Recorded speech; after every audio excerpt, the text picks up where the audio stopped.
వాడు ఫస్ట్ రౌతులకి తప్పించుకున్నా తర్వాత మళ్ళీ ఇడేయంగానే ఇక్కడ తప్పించాడు మళ్ళీ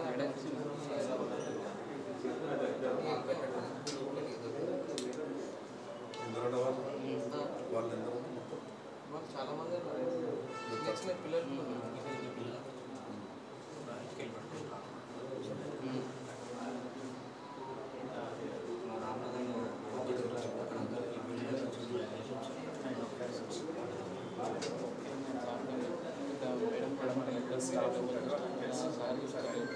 వేరే టైం చూస్తాను ఇంటర్మీడియట్ ఎవరు చూస్తాను కనుక్కోండి ఒకసారి మేడం పేరు ఉండే మేడం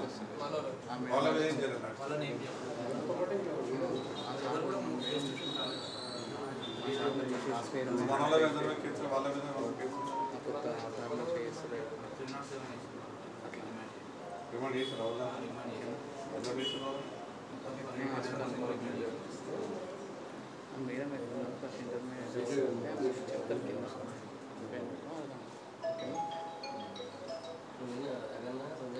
మాట్లాడిన తర్వాత ఫోన్ తీసుకోవాలి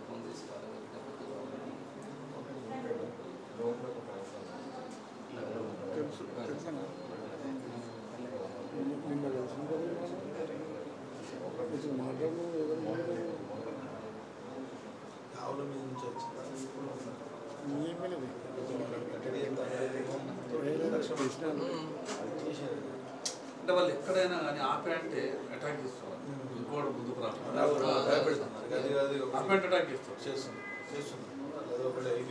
ఆపేంట్ అటాక్ చేస్తారు విచ్చలవిడిగా ప్రతి పోలీస్ స్టేషన్ మామూలు ప్రతి నెలకు ఒక్కొక్క పోలీస్ స్టేషన్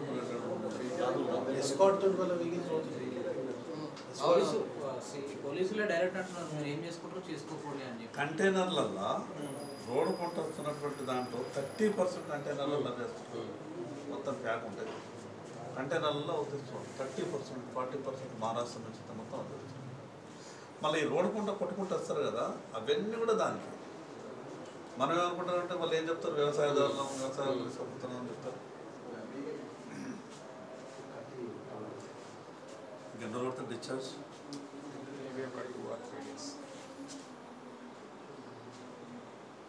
ఇది తీసేసి పంపిస్తాం తర్వాత తీసేస్తాం ఇక్కడికి పోలీస్ కలిసి చెప్తారు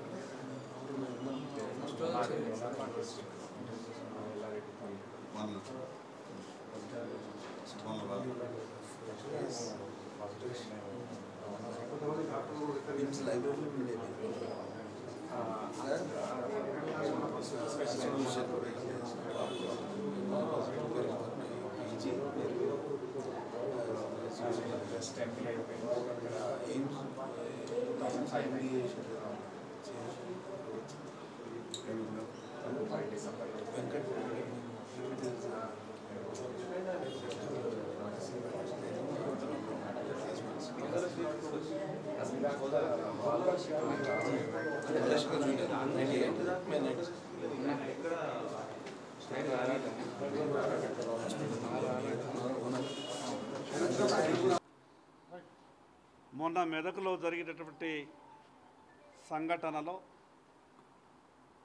గతంలో టీఆర్ఎస్ ప్రభుత్వం ఏ రకంగానైతే 10 సంవత్సరాలు తెలంగాణ రాష్ట్రాన్ని పరిపాలించి హిందువుల మీద కక్షగట్టి కేసులు బనాయించిందో కొత్తగా వచ్చినటువంటి కాంగ్రెస్ ప్రభుత్వం కూడా టీఆర్ఎస్ పార్టీ పంతానే ఎంచుకున్నట్టు అనిపిస్తున్నది.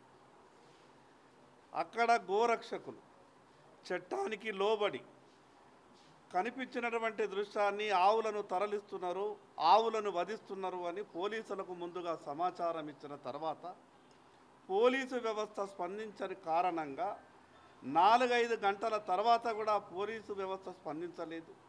అక్కడ ఉన్నటువంటి వాళ్ళ కళ్ళ ముందు జరిగినటువంటి సంఘటనని వాళ్ళు అడ్డుకునే ప్రయత్నం చేస్తే గోరక్షకులకు అండగా ఉండాల్సినటువంటి పోలీసు వ్యవస్థ కత్తులతో దాడులకు గురై హత్యకు దరిదాపులకు వెళ్ళినటువంటి వాళ్ళ మీద బాధితుల మీద 307 కేసులు పెట్టి హిందువులనే జైళ్ళ పాలు చేస్తున్నది ఈ రాష్ట్ర ప్రభుత్వం. ఇది ఎంత అవమానకరం అంటే చట్టాన్ని గౌరవించి ముందుగా వాళ్ళు గోవులను తరలిస్తున్నటువంటి వాహనాలకు అడ్డంగా వెళ్ళలేదు. పోలీసు వ్యవస్థకు సమాచారం ఇచ్చారు. 1కి 10 సార్లు చెప్పిండ్రు ఫోన్లు చేసి. చివరికి పోలీస్ స్టేషన్ వెళ్ళి కూడా దరఖాస్తు ఇచ్చారు.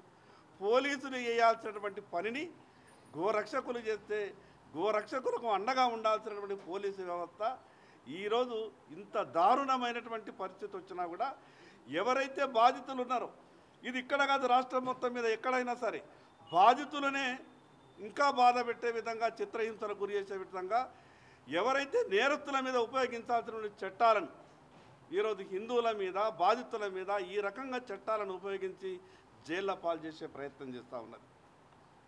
రాష్ట్ర ముఖ్యమంత్రి గారి దగ్గరనే హోంశాఖ ఉన్నది.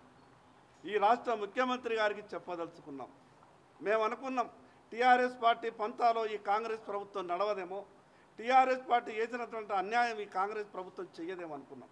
కానీ అంతకన్నా ఒక ఆకు ఎక్కువనే చదువుకున్నారనిపిస్తున్నది కాంగ్రెస్ ప్రభుత్వం. ఇది ఎక్కడైనా ఉన్నదా ఎక్కడ ప్రపంచంలో?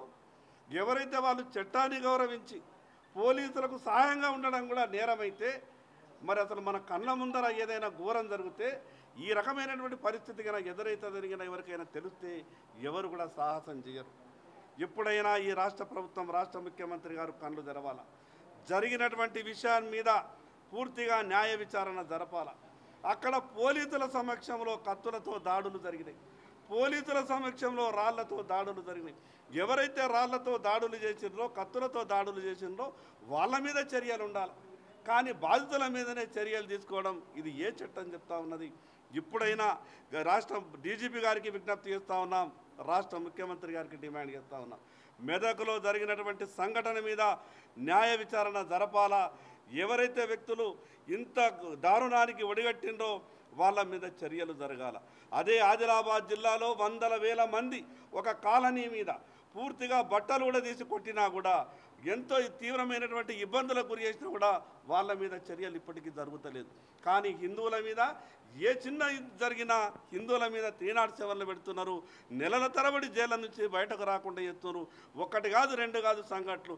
అదేవిధంగా ఆదిలాబాదులో బైన్సాలు హనుమాన్జీ దీక్ష తీసుకున్నటువంటి హనుమాన్ భక్తుల మీద 23-24 మంది భక్తుల మీద వాళ్ళు ఏదో కత్తులతో, మారణాయుధాలతో దాడులు చేశారని వాళ్ళ మీద అక్కడనే 307 కేసులు పెట్టారు.